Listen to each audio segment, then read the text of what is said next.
आने के लिए अभिवादन करता हूं। हम आपको बताना चाहते हैं कि 19 अप्रैल 2025 को दिल्ली के जंतर मंतर में हमने पुरुषों की मांगों को लेकर सत्याग्रह फॉर मैन का आयोजन किया गया है।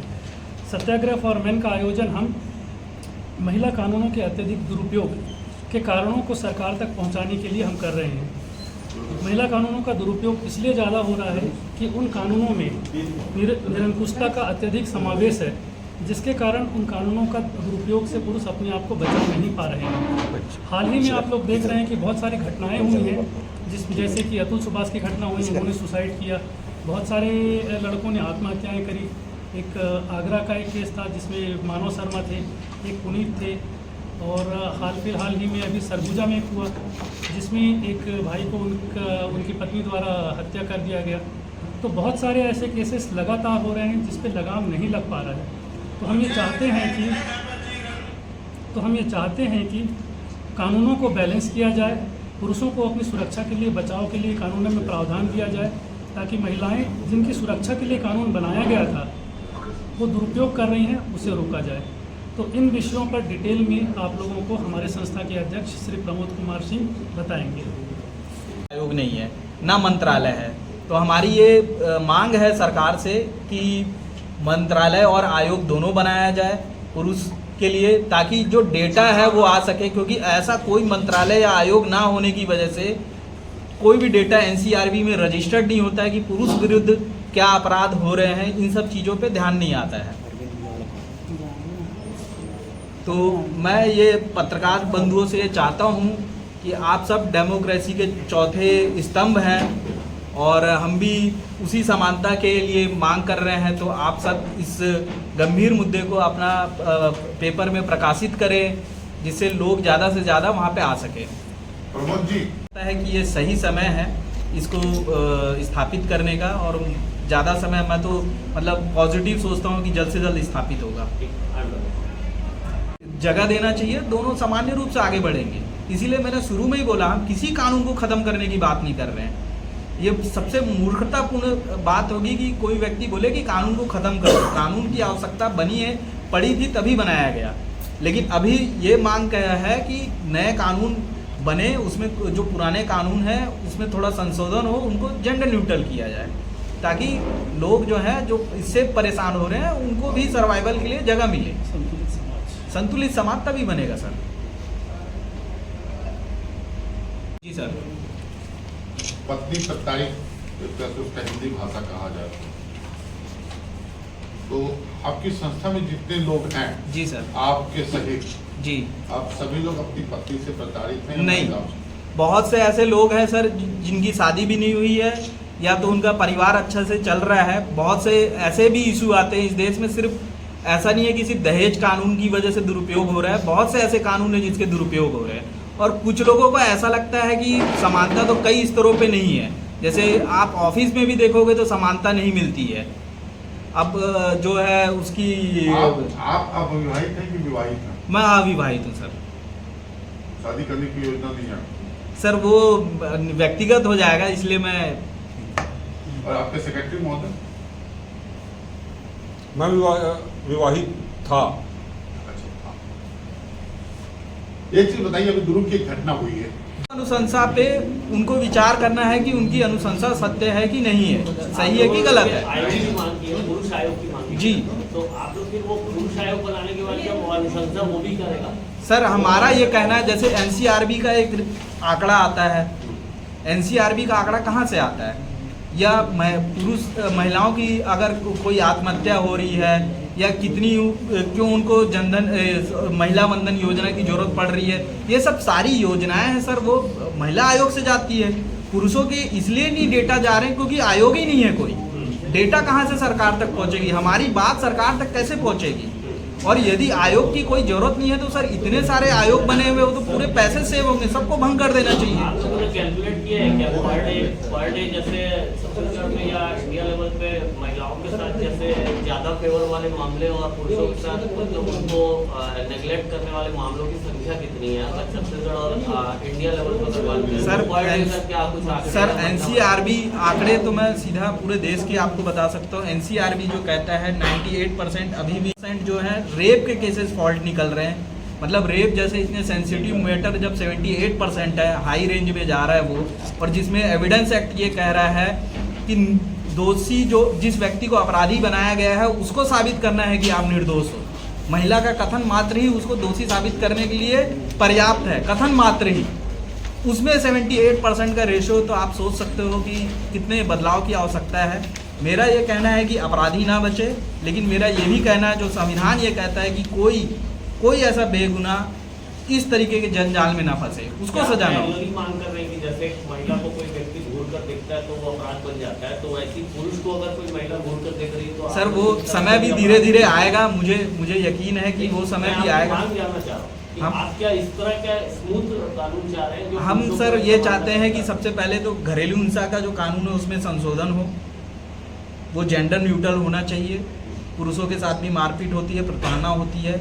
498 का एक जो कानून है उसमें भी संशोधन होना चाहिए, वो भी जेंडर न्यूट्रल होना चाहिए। पूरी दुनिया में जेंडर न्यूट्रल है।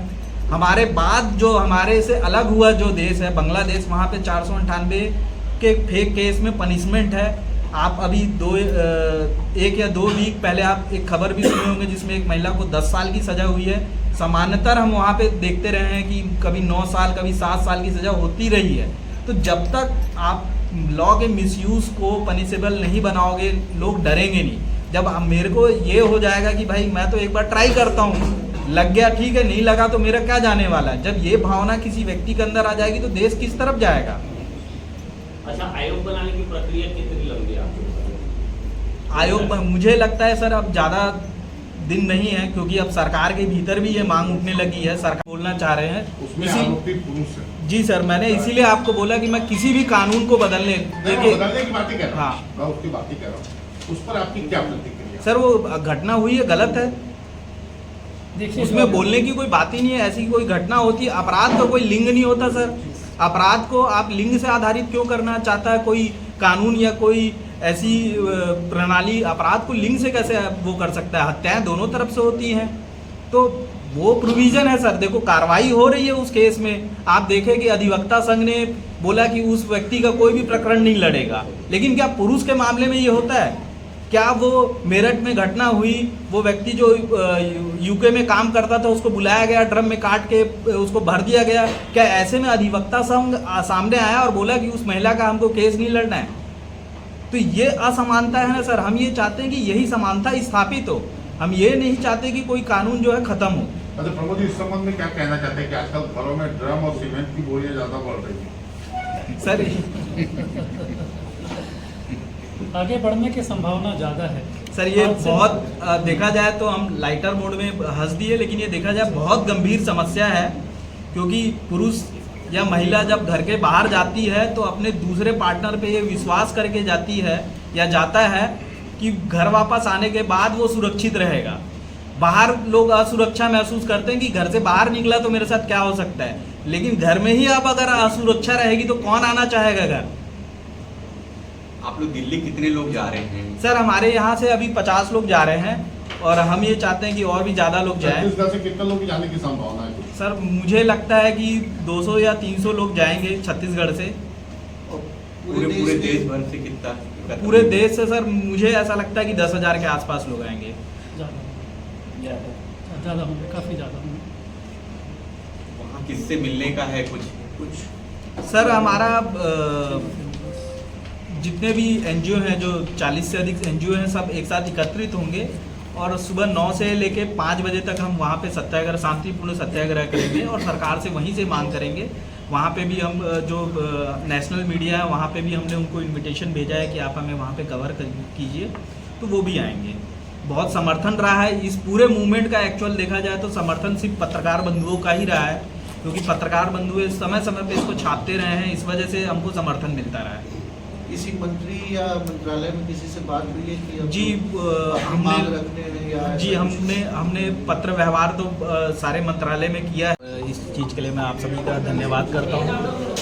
आज बाबा साहब भीमराव अंबेडकर की जयंती है और इस दिन को हमने इसीलिए विशेष रूप से चुना प्रेस वार्ता के लिए। इस संविधान में समानता की बात की गई है, सभी के लिए समानता की बात की गई है, लेकिन कानून जो है समानता को स्थापित नहीं कर पा रहा है।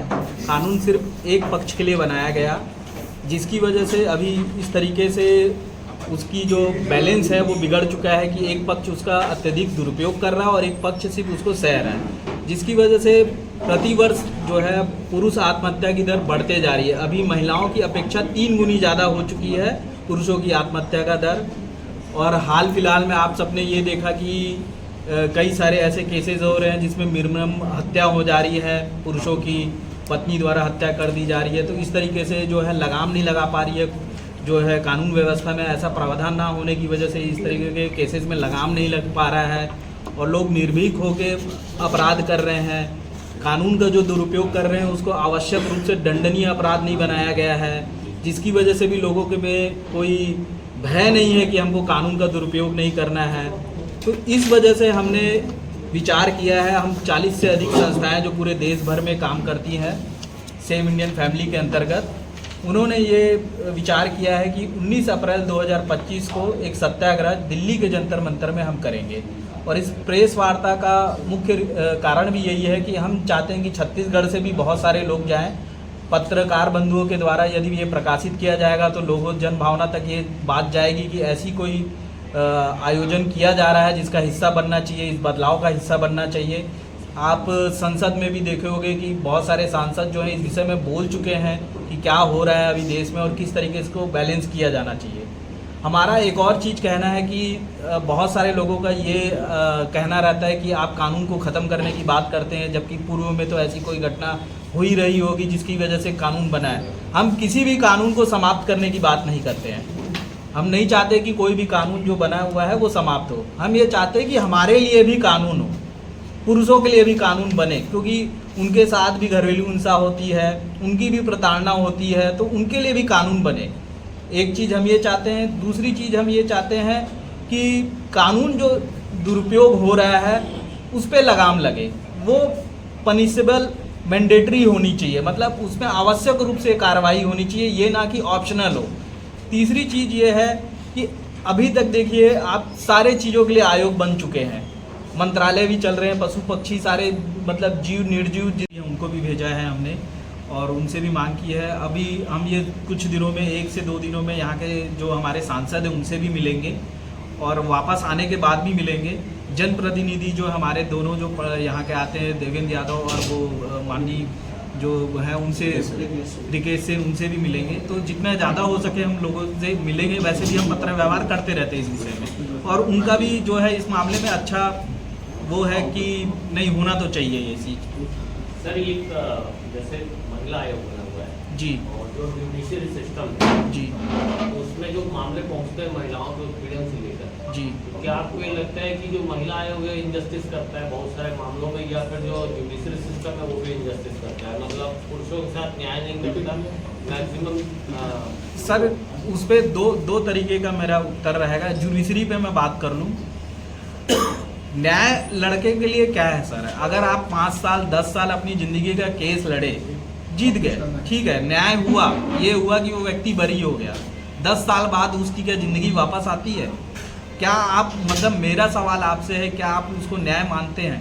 तो वो सारी चीजों में हत्या के मामले में भी 15 साल बाद बरी हो जाता है कोई, जी, उसके 15 साल में कौन लौटाएगा? इस पूरे सिस्टम के पूरे सिस्टम में ही, इस पूरे सिस्टम इसीलिए में अलग डिबेट हो सकती है। मेरा सवाल सीधा था कि जो महिला आयोग है, जी, मान लीजिए किसी महिला ने किसी पुरुष को मतलब प्रताड़ना का आरोप लगाया जी, और उसकी सुनवाई महिला आयोग कर रही है, जी, महिला में भी सेंसिटिव महिलाएं बैठती हैं वहाँ, केसेस को सुनती हैं, जी, दोनों पक्षों को बुलाया जाता है, जी, जज का जो भी पैनल रहता है उसमें भी दोनों पक्षों को बुलाया जाता है, पुलिस में भी काउंसलिंग में ऐसा नहीं कि वन साइडेड कोई चीजें होती है, दोनों पक्षों को सुना जाता है। तो आपको क्या लगता है, क्या पुलिस सिस्टम में ना महिलाओं को ज्यादा तवज्जो दी जाती है, क्या जुडिशरी सिस्टम में महिलाओं को ज्यादा तवज्जो? सर वो कॉन्स्टिट्यूशन में ही लिखा हुआ है कि उनका पहले पक्ष सुनना है, उनके लिए न्यायालय को या देखिए भारतीय न्याय संहिता के अनुसार जो अनुच्छेद 14 है उसके अनुसार समानता का अधिकार। लेकिन सर 15(3) क्या कहता है? 15(3) ये कहता है कि उनको विशेष लिबर्टी है, 15(3) ये भी तो कह रहा है, तो इसलिए वो उनके प्रति लिबरल रहते हैं। तो वो तो मतलब एक सिंपैथी जो हाँ सिंपैथी रहती है, प्राइमा फेसी सर उनको एडवांटेज मिलता है, सबको मालूम है कि उनको एडवांटेज मिलता है प्राइमा फेसी। और रही बात आयोग, महिला आयोग का काम सर मामले को सुनना है और उस पर अनुशंसा करना है, वो कोई जुडिशरी नहीं है। उनके पास ये पावर नहीं है कि वो किसी को दोषी और किसी को निर्दोष बोल सके। वो सिर्फ अनुशंसा कर सकते हैं अपनी रिपोर्ट को, और उस रिपोर्ट को मानते हुए जो जिसको भी वो अनुशंसा कर रहे हैं जुडिशरी को और पुरुष आयोग के साथ साथ कानून में किस तरह के बदलाव चाहते हैं? मैडम, हम जितने भी कानून जो है विशेष लैंगिक आधार पे जो बनाए गए हैं उसको हम बदलवाना चाहते हैं। हम ये चाहते हैं कि जो कानून बने गए हैं महिलाओं के लिए, एक तो यदि उसका दुरुपयोग होता है तो वो उसमें सजा का प्रावधान हो, आवश्यक रूप से सजा का प्रावधान हो। दूसरी बात है, जो कानून जैसे घरेलू हिंसा का कानून हो वो जेंडर न्यूट्रल होना चाहिए, उसमें पुरुषों को भी जो है अधिकार मिलना चाहिए कि वो भी जो है घरेलू हिंसा का प्रकरण दर्ज करा सके। इसके साथ ही हम ये चाहते हैं कि जो दहेज प्रताड़ना का जैसे महिला प्रताड़ना के जैसे केसेस होते हैं 498 से, उसमें भी बदलाव होना चाहिए, वो पुरुष भी वैसे केसेस कर सके क्योंकि उनके साथ भी घर में प्रताड़ना हो रही होती है। तो ऐसे जो लैंगिक विशेष जो कानून बने हुए हैं, अब ये वक्त आ चुका है कि उसको जेंडर न्यूट्रल कर दिया जाए। और हम सत्याग्रह इसीलिए कर रहे हैं कि वहाँ पे सरकार से हम ये चाहते हैं कि इस सत्याग्रह में को देखते हुए जिस तरीके से जन भावना अभी बदलाव चाहती है तो कानून में बदलाव करे और पुरुष आयोग का गठन करे। मेरा नाम है प्रमोद कुमार सिंह, मैं मेंस राइट्स एसोसिएशन का अध्यक्ष हूँ। प्रमोद, आप चालू करो अध्यक्ष। नमस्कार पत्रकार बंधुओं, आप सभी का अभिनंदन है यहाँ आने के लिए। मैं प्रमोद कुमार सिंह, मैं मेंस राइट्स एसोसिएशन का अध्यक्ष हूँ। नमस्कार भाइयों, मैं सतीश कुमार चंद्राकर, मैं मेंस राइट एसोसिएशन का सचिव हूँ। नमस्कार पत्रकार बंधुओं, मैं मेंस राइट एसोसिएशन का सदस्य हूँ। मेरा नाम मनोहर दास है। नमस्कार, मैं राजेश सिंह ठाकुर, अपनी संस्था मेंस राइट्स एसोसिएशन छत्तीसगढ़ का कोषाध्यक्ष हूँ। नमस्कार, मेरा नाम रुपेश कुमार ठाकुर है। मैं मेंस राइट एमआरए ग्रुप का सदस्य हूँ।